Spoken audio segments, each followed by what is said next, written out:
जी star news से आइए डालते हैं आज की मुख्य खबरों पर एक नजर। कानपुर में बंगाल चुनाव के बाद शहर में सांसद रमेश अवस्थी का कार्यकर्ताओं ने सेंट्रल स्टेशन पर जोरदार स्वागत किया। बंगाल चुनाव में सांसद रमेश अवस्थी को कई विधानसभा क्षेत्र की प्रशासनिक जिम्मेदारी दी गई थी। बीजेपी ने बंगाल में बहुमत हासिल कर राजनीतिक उथल पुथल किया। दरअसल सांसद रमेश अवस्थी ने 26 सीटों पर प्रशासनिक जिम्मेदारी निभाई, जिसमें 22 सीटों पर बीजेपी की जीत हुई है। सांसद रमेश अवस्थी ने कहा कि बंगाल की जनता का बहुत बहुत धन्यवाद देना चाहता हूं। इस ऐतिहासिक जीत में उनका बहुत बड़ा योगदान है। ममता जी मानसिक रूप से विक्षिप्त हो चुकी हैं।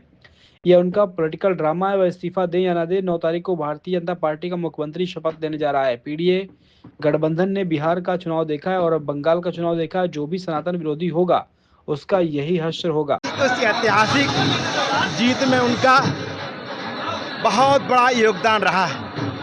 बंगाल की जनता ने बम और बारूद की राजनीति का बैलेट से जवाब दिया है। संसद जी एक अनुभव शेयर करिए, आप अपने बंगाल चुनाव का क्या अनुभव रहा आपका? बंगाल के चुनाव में जिस तरह आम आदमी भय और आतंक के साए में जी रहा था, वो निश्चित रूप से लोकतंत्र के लिए बहुत दुखद विषय था। देखिए, ममता जी मानसिक रूप से विक्षिप्त हो चुकी है। ये उनका पॉलिटिकल ड्रामा है। वो इस्तीफा दें या न दें, 9 तारीख को भारतीय जनता पार्टी का मुख्यमंत्री बंगाल में शपथ ले रहा है। ये हमारी पार्टी का नेतृत्व तय करेगा कि बंगाल का मुख्यमंत्री का चेहरा कौन होगा।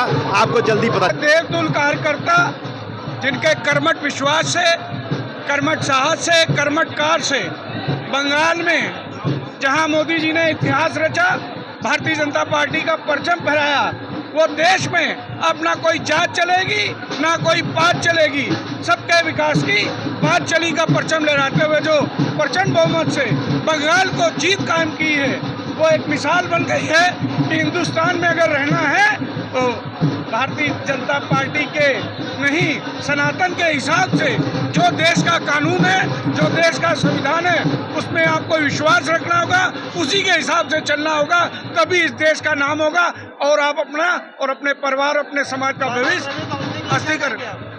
रमेश अवस्थी जी